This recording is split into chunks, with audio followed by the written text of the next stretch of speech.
Good evening, good afternoon, good morning, good whatever time it is, wherever you are, whoever you are.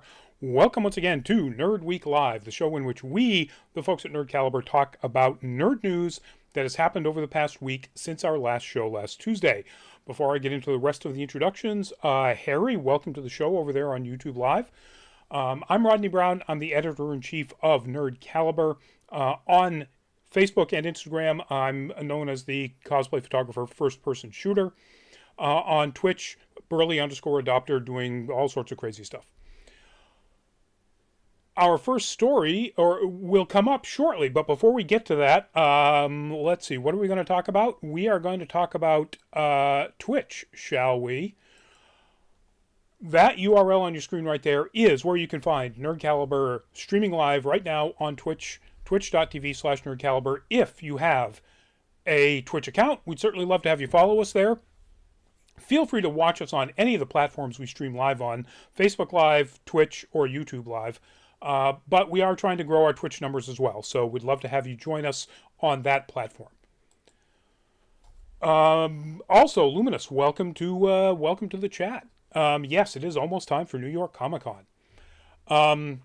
So, getting into our very first topic here. Harry, the main topic is always almost always. I mixed it up last week because of a really late minute edition. But it's usually what's the thumbnail, which is, of course, this week the thumbnail is about the latest Black Panther Wakanda Forever trailer. So that'll be the main topic at the end of the show. But before we get to that, we have to first talk about, he says as he clicks on the wrong image, these are your two leads for the upcoming HBO Max series Dune, the Sisterhood, being produced by Legendary Pictures. So it is essentially tying in very closely with the Dune movies that are made by Denis Villeneuve. You have on your left, of course, you have Emily, what's her name? Emily Watson. Can't believe I just lost it on her last name. Probably most recently known from Chernobyl. And on the right, you have Shirley Henderson, known to us nerds mostly as either Moaning Myrtle from the Harry Potter series or the voice of Babu Frick. Hands down the best thing in the Star Wars sequels. But that's just my opinion. Anyway, they are going to be playing, pardon me, the two Harkonnen sisters, Valia and Tula, who are part of a group called the Sisterhood that becomes, and in fact they are the ones that turn it into, the Bene Gesserit, from the main Dune novel and all of the sequels going forward. So that means this takes place about at the beginning of the Empire, around 10,000 years before the occurrences of Dune, the book or the movies. And I think that's a great storyline to tap into. I think these are wonderful cast additions. I'm very much looking forward to seeing where they take this. We don't know when we'll get to see it. You know, they've obviously just announced their leads. We do know that Diane Ademu-John is going to be the creator, writer, co-showrunner, and an executive producer. Denis Villeneuve is executive producing. So, like I said, it is definitely closely connected to what Villeneuve had in mind for the general feel and look of the world of Dune. Even though, again, this is taking place, I mean, this would be like saying that something that took place, 10,000 years ago, around the time of the Göbekli Tepe settlements in southern Turkey, looks like and acts like and talks like and whatever people who do right now. And of course, that's not even remotely the case. So who knows what, they could literally take this into any sort of look and feel that they wanted to. but it's probably going to have a sort of tonal sensibility that is in keeping with what Denis Villeneuve wants to have happen with the Dune universe. And so I'm looking forward to it. I'm guessing 2024 is when we might see anything. But even then, I like it. Everybody who's watched this show knows I'm just a huge sucker for Dune. I've read the book so many times that my first copy literally fell apart. And so, yeah. I love the first movie, as cheesy as it is. I love anything Denis Villeneuve makes, but I really love his take on Dune. Can't wait for part 2. So Dune: The Sisterhood, Emily Watson, Shirley Henderson are the Harkonnen sisters that will lead this series. Moving on to our next topic. So this is something that I'm going to talk about, but I can't really show anything of. So this is the only really official thing that came out of the D23 event when they were talking about Ant-Man and the Wasp: Quantumania, was this sort of poster artwork showing Ant-Man, Wasp, and Cassie Lang in the purple in what one assume is going to be her stature costume, assuming they do anything with like giving the name and finally actually put out a Young Avengers movie. God damn it. Please do. But that's not what the news is. The news is the fact that somebody actually leaked the trailer that was shown at D23, little phone camera angled video of the trailer, but it's pretty sharp. It's pretty clear. You can see what's going on in it. Black Panther, Harry Brady, Black Panther 2 official trailer was outstanding. And what's this Dune character? I just explained it all, Harry, so scroll back. Anyway, so Ant-Man and the Wasp Quantumania trailer, I don't want to get into too much of it because if you don't want to see it, and it isn't what obviously Disney wanted everybody to see, only the people that were there in the D23 event.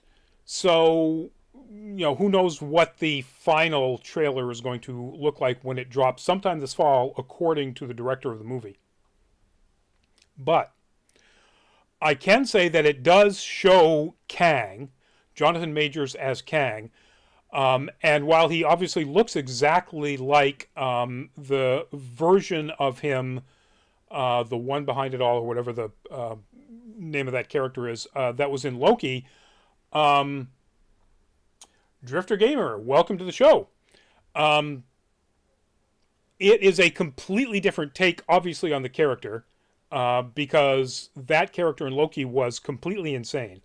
And Majors did a great job of playing him insane. This Kang is cold and frightening. It's really a fantastic performance.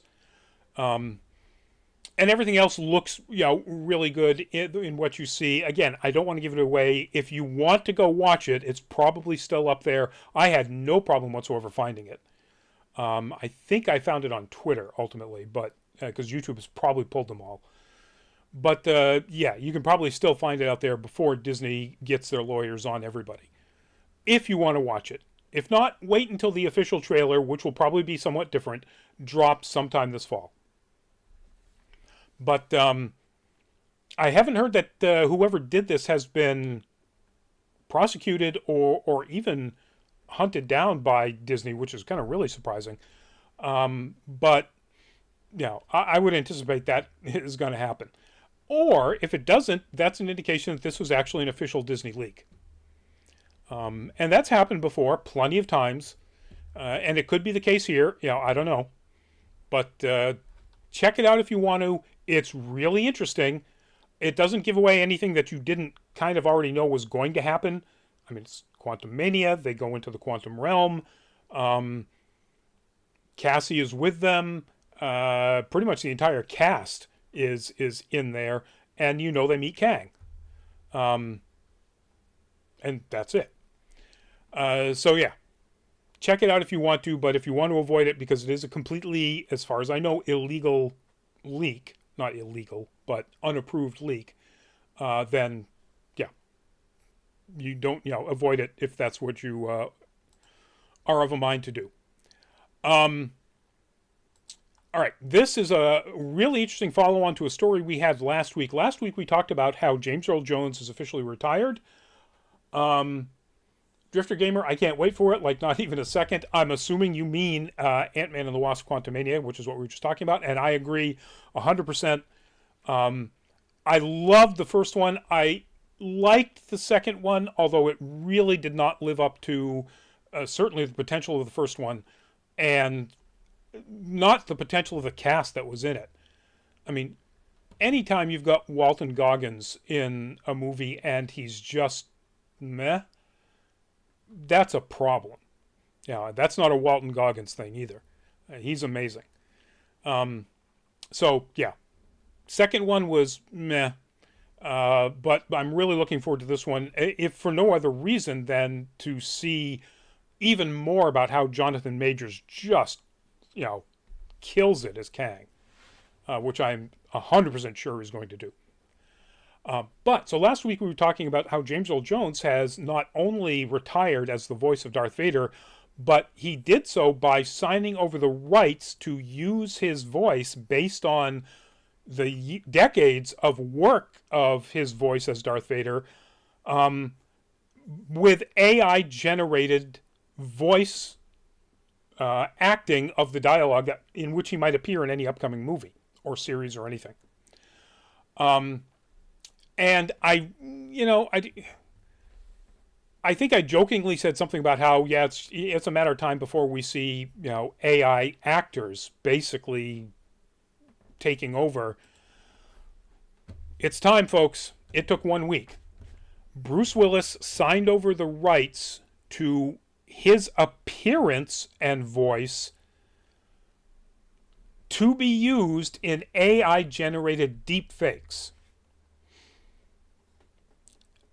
To a company that has already done this, apparently with his rights, he got paid apparently for this to happen, a Russian deepfake company called Deepcake, no lie, 100%, that's the name of it, that made an ad for a Russian, cell phone, mobile company.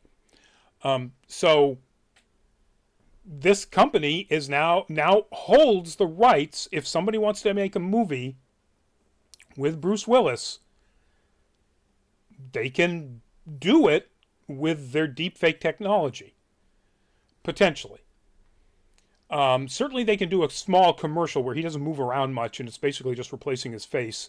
But, like I said, it's going to happen, and guess what? It happened in a week. This is the first of what's going to be a wave of this. On one hand, I'm pretty supportive of it. Bruce Willis has been dealt a really crappy hand with his diagnosis of aphasia. And then, of course, all of the people who treated him like garbage, making jokes about, his lack of ability to act anymore and so on, when it turns out he's literally suffering from a mental condition. But,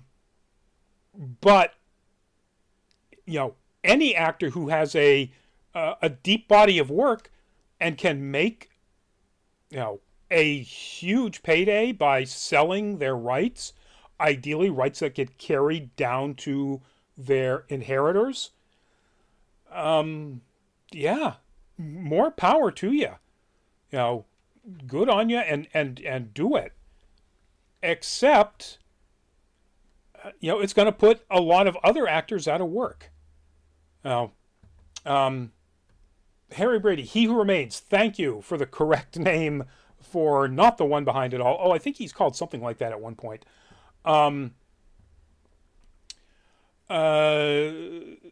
Anyway, so this has the potential of really cutting into, if not the initial work, at least the further on growth of actors. Seriously, if you're an actor and you've done a bunch of really impressive things in your 20s and 30s, and then you start moving into that, I'm going to take on more mature roles, and somebody says, hey, we want to sign over the rights to make, more of you in your mid-20s and early 30s, Do you think those roles are going to keep coming in for you in the as an actor in your 40s and 50s? Um, Harry, that's interesting. AI Vader voice for the future of Star Wars. Yeah, it's happened. Well, I mean, it's already happened. Mark Hamill, his voice was AI generated. The company that did that is the company that got along with Lucasfilm, the rights to James Earl Jones's voice as Vader, and that's a Ukrainian company, which is really funny that we got a Ukrainian company in last week's show about AI generated voices, and a Russian company in this week's show about deepfake generated physical actors. I'm enough of a paranoid type that putting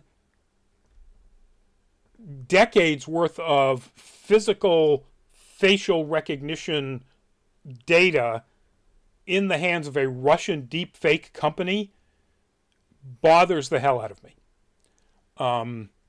If you think that company will only ever be used to make commercial products and not government propaganda, you're not thinking correctly.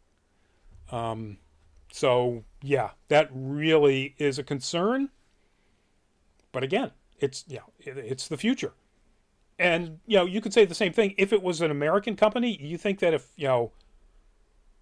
an autocrat in some country that is not particularly friendly with the United States decided to create deepfake disinformation campaigns, and an American company had the rights to the actors they wanted to use, you think the American company would say no?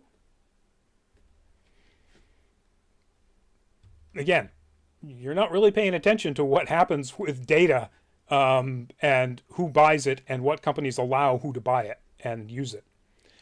But anyway, it's going to happen. More of it's going to happen. Bruce Willis is just the first. Again, congratulations on getting a payday after that horrible diagnosis. Kind of wish it was a different company. All right, moving on to our next topic.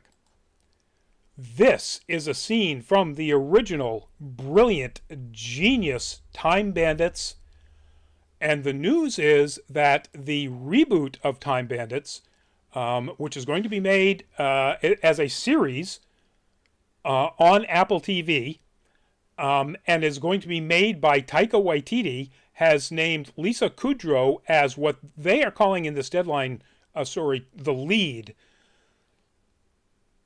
Now, having said that, they've already cast a young man as the lead Kevin, who was the lead young boy in Time Bandits, Kal-El Tuck. They're calling Kal-El Tuck a series regular. Now, maybe this means that Lisa Kudrow is, and I didn't bring up a picture of Lisa Kudrow, Phoebe from Friends, everybody knows Lisa Kudrow. Maybe Lisa Kudrow is going to be the personification of evil, the role that the sadly very recently deceased David Warner is playing here in the red robes with the black headpiece thing. And that would be very interesting, and I guess that does make her kind of the lead, but not really. It's Kevin's story. Harry Brady, he who remains, who sees all and knows all, and future time-traveling conqueror. Yes, yeah, yep, we know. We got that. Thank you. So we don't know, again, who Lisa Kudrow is going to be playing. No, that's not true. We know the name is Penelope, so I'm assuming that is not the personification of evil, because the personification of evil in the original movie had no name other than evil. And who Penelope is, it might be a change of a character that's a big supporting character for Kevin.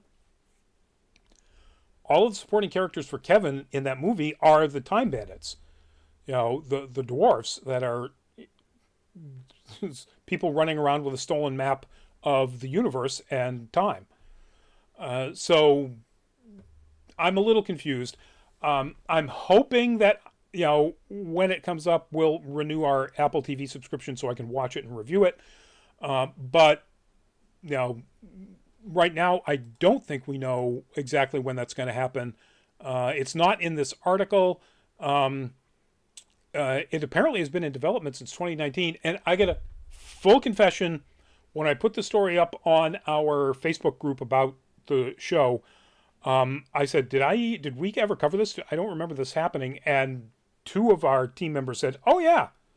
Yeah, this is just a while ago. I remember we were all very excited about it. I'm like, okay. I love Time Bandits. I think Taika Waititi is generally hilarious. I gotta say, I'm a little concerned about the potential of this after Thor: Love and Thunder. That was just not good. There's no other way to put it. And particularly following on the brilliance of Thor Ragnarok, What We Do in the Shadows series, Our Flag Means Death. I don't know what happened, but it's bad, and it's bad in a way that is 100% clearly on the director. So, I don't know what Waititi's problem was there, but I'm hoping it's cleared up. Maybe he was suffering from COVID and he had brain fog. I don't know. I hope it's cleared up and he's back to his usual hilarious self when this stuff gets made. But we'll have to see. All right, moving on to our next topic. This is the first, and we're talking about trailers. The official long trailer for Guillermo del Toro's Cabinets of Curiosities dropped, and it is wonderful. We saw a teaser of it a few weeks back. This is a first full-length trailer. We get to see a lot more of the performances of the cast in the various standalone individual story episodes, and they are just amazing. Crispin Glover, I completely forgot that he was in it. Just looks fantastic. Just so many good, wonderful performances just based on the few seconds that you see of each person. It looks really good. Almost entirely practical effects, it looks like, and it looks really scary. Like the right, good kind of scary. Not just gore, splatterfest, horror type scary. So I'm really looking forward to it. December 9th, don't have to wait that long. And check it out if you haven't seen it, and you're a fan of Del Toro and horror and or horror in general. It looks really exciting. So that's Cabinet of Curiosities.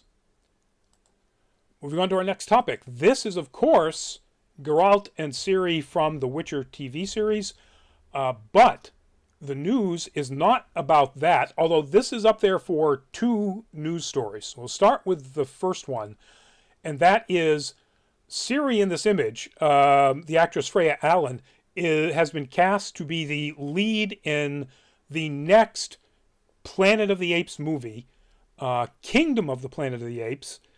Owen Teague has been cast. Apparently, we reported on this last month, or it was released last month. We may not have reported on this. I don't remember it. Then again, I didn't remember the Time Bandits thing. That Owen Teague has been tapped to play the lead ape. They are not describing Freya Allan's character as, the lead ape, even though she's being described as a lead character. So I'm guessing she's going to be a human. But this is a continuation from the last trilogy, the last three movies. It takes place, one would assume, well after the time of Caesar, and the images of it shows an ape riding a horse with an eagle about to land on its gauntlet on its glove, with pretty deeply ruined skyscrapers in the background, all covered in moss and so on. Way more so than the sort of look of I Am Legend, Will Smith's version.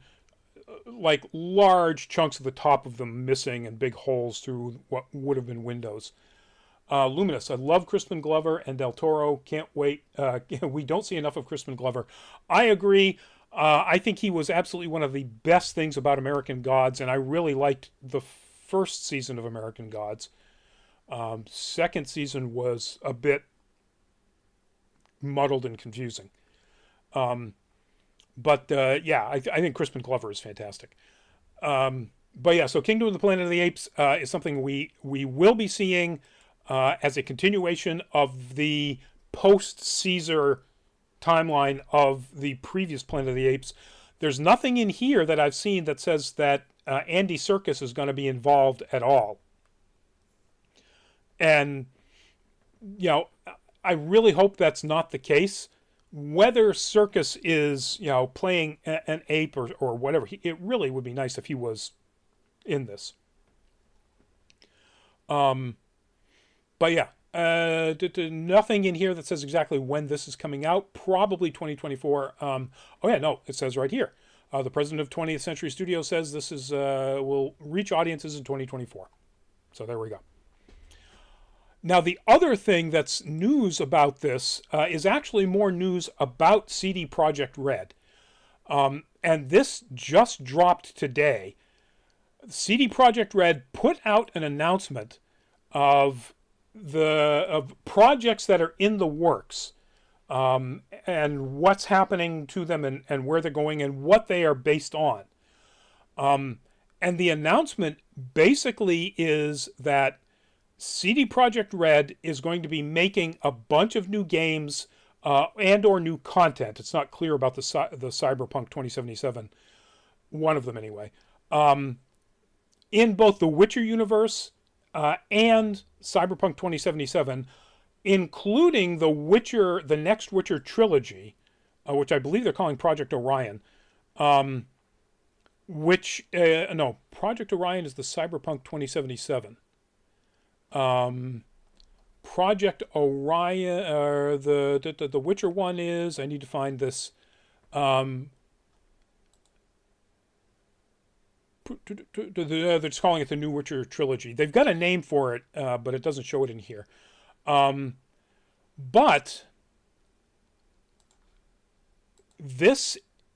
all of these announcements are deeply connected to Boston. You know, and I'm in Massachusetts, just north of Boston. Most of Nerd Caliber is based in Massachusetts or New England. CD Projekt Red apparently acquired a indie studio based in Boston called the Molasses Flood, which is a reference to a very famous and tragic thing that happened in Boston, which also is kind of pretty funny when you think about it, but go look it up if you need to. And they will be making a new game based on The Witcher.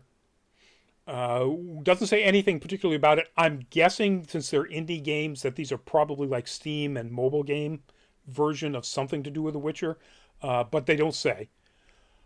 But they did announce that CD Projekt Red is launching CD Projekt Red North America, which will be co-headquartered with their current development studio in Vancouver and a brand new studio separate from the Molasses Flood that they are going to be founding in Boston.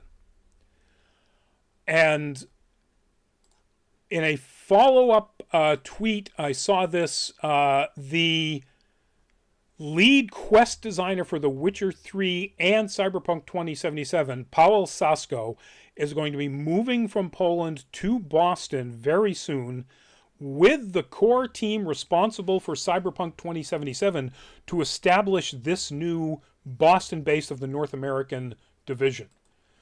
I think that's absolutely wonderful. I covered the game development business end of technology back when I was at Mass High Tech and Boston Business Journal for years, when we had Harmonix here doing the Guitar Hero and Rock Band games, and we had Irrational Games doing the BioShock games. We had some big game players, game development players here in Boston. We do still have quite a few game studios, but they are more indie studios, or they are smaller studios that do work within larger AAA games, but they're not the primary studio.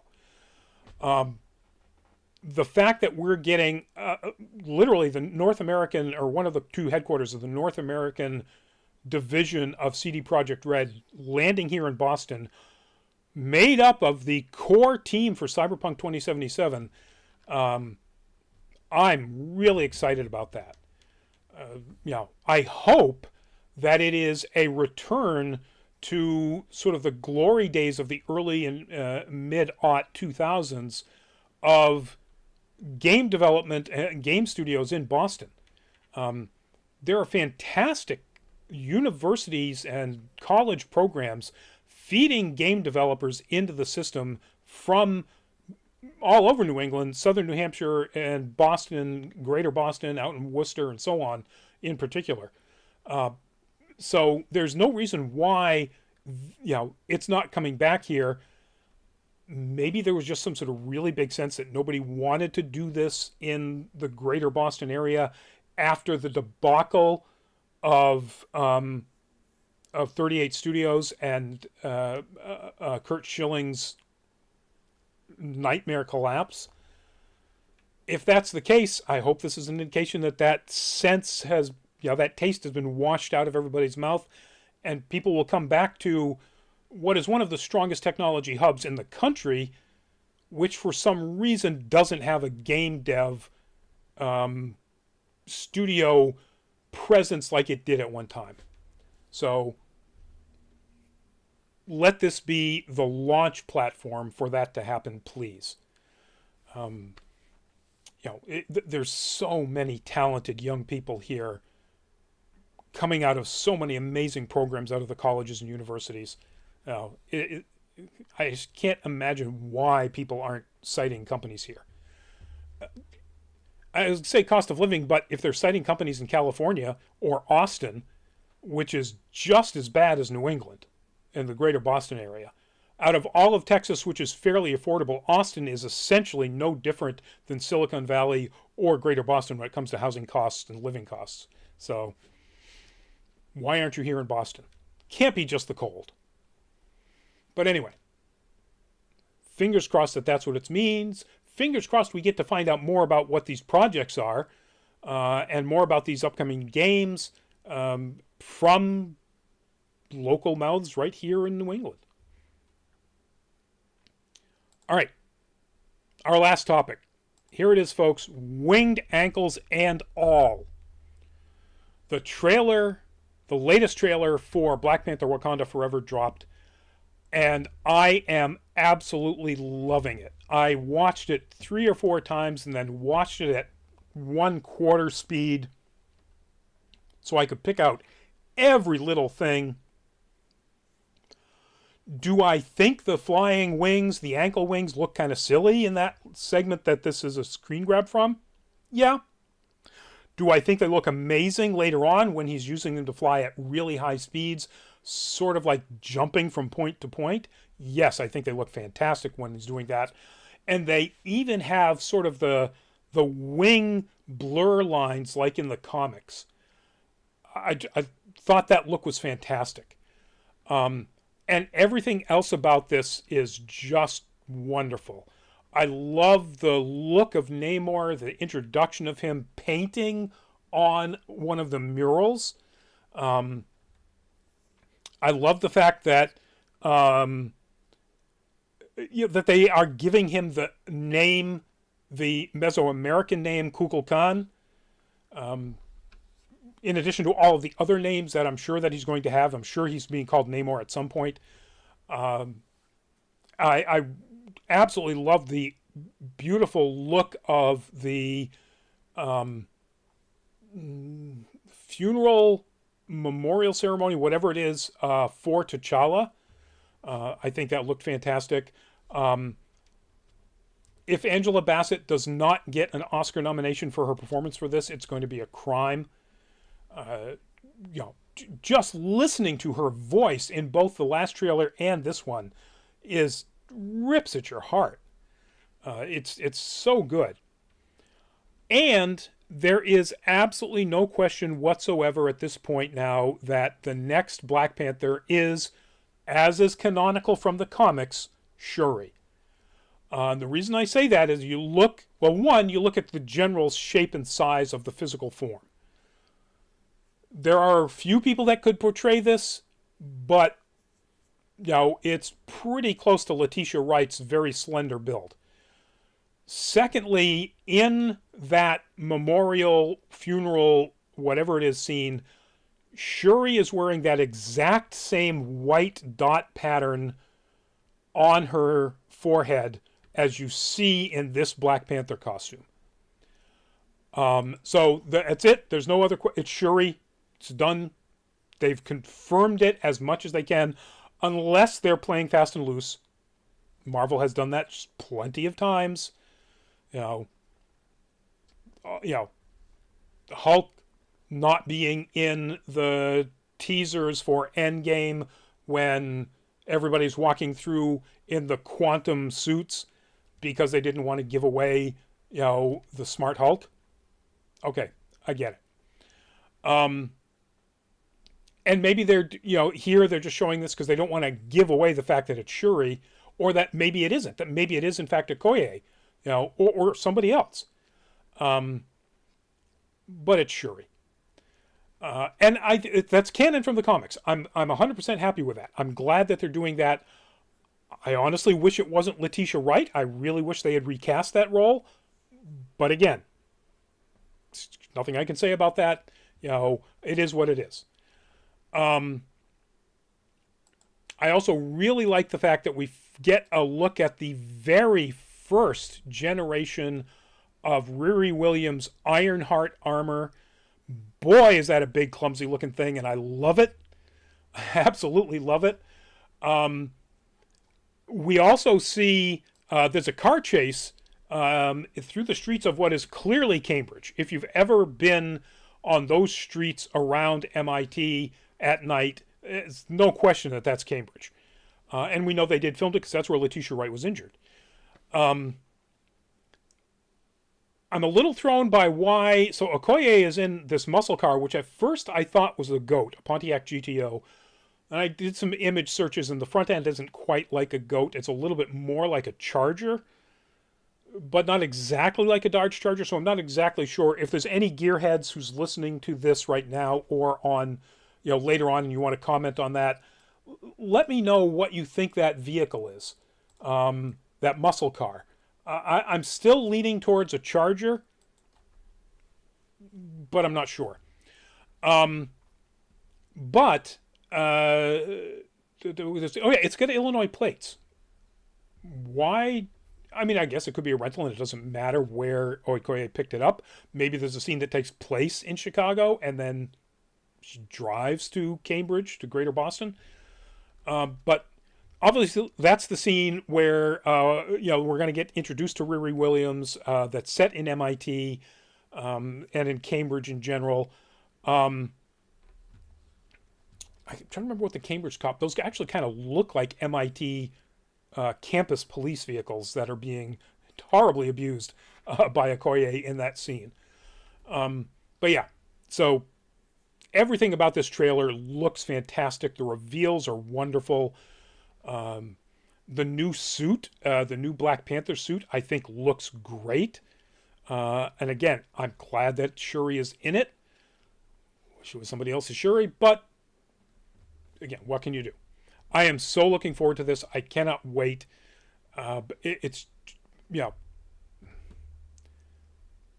was one of the best superhero movie experiences ever made, the first Black Panther. And I don't see any reason, even after having lost their unbelievably charismatic lead, why this can't be just as good. And I've said this before, I absolutely applaud their decision to make Namor's people based on a Mesoamerican culture, not just Atlantis. I get it, it makes sense because Aquaman is already out. They've already done that. So let's take that and shift it over and give them the opportunity to do representation with a culture that hasn't been really dealt with much in the MCU. And again, kudos, excellent job. I'm really looking forward to this. I can't wait. If it's anything like the actual conflicts between Atlantis and Wakanda in the comics, it's going to be brutal. In every instance where that's been part of a comic book story, it's not been nice to either side. So I hope they at least keep a little bit of a sense of just how brutal and destructive this conflict is. And part of that is because Namor is such an egotistical asshole in the comics. And I don't think they're going to go that path with this Namor. I think he's going to be a bit more of a sympathetic character. But that means they can have a really complex storyline about Wakanda doing something that isn't particularly good or right, which we already know they've done. Eric Killmonger was 100% right that Wakanda just sat back and let the slave trade happen. When they could have stepped in and done something about it. They could have stepped in and done something about colonialism. Wakanda, assuming that it was a real thing in this storyline or timeline, let the absolute worst genocide in history in the Belgian Congo, when the King of Belgium basically came in and said, wow, gold and jewels. Let's kill everybody that won't dig it.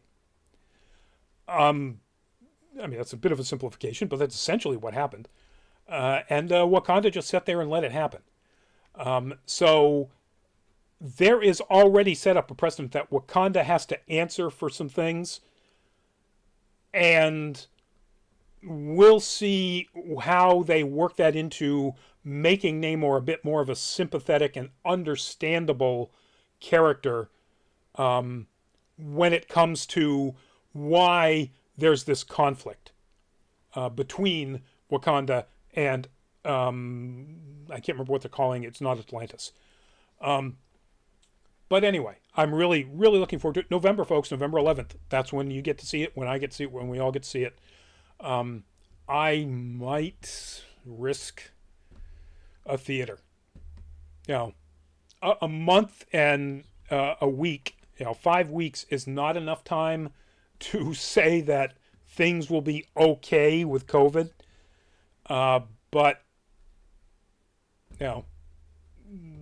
I've got N95 masks. I can sit somewhere, where I can buy multiple seats around me if it comes down to that. So, fingers crossed.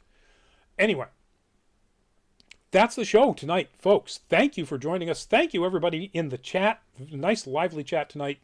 That always helps get me through a show where I'm solo here. And we will see you at an upcoming convention.